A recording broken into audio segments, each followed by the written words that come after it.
Мажот квачал јајца. Чита Александар Станојков. Си имаше еден маж и една жена.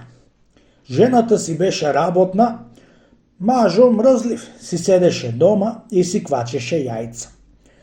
Ошла женава на жетва у некоја ага и си прикажува по светот и си имам еден домаќин, ништо не работи. Дома седи и јајца гускини квачи. Ако дојдит некој кај него, тој грчи како гуска.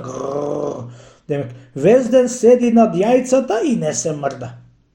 Знам тој што сака, вели агата, да му појди човек со еден јатаан да видиш како остат јајцата.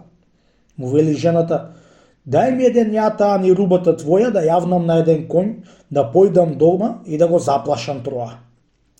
Да, тагава алиштата негои, еден јатаан и конјо. Му појдува дома, тој седи под еден тремси, квачи јајца, влегла таа и му свикала. Стани, дженебет, да ме сметнеш од конјо. Тој грчи како некоја гуска. Га, га! И не станува.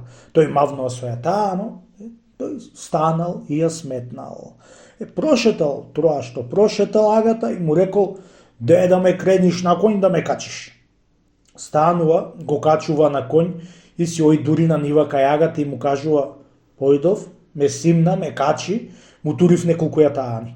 Не стануваше, ама ако му турив јатааните, како дете зарипа, го сторив малку тербет.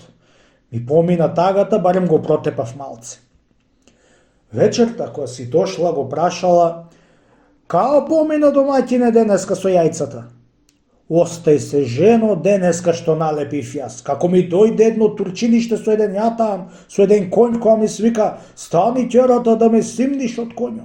Па го сметнав, ми удри неколку јатаани и прошета троа што прошета, па ме натера да го качувам. Де пезевен го да ме качиш? А ми сио со рани беше. Ќе се ојд да се работи, да се остаат јајца, да не ми дојд пак.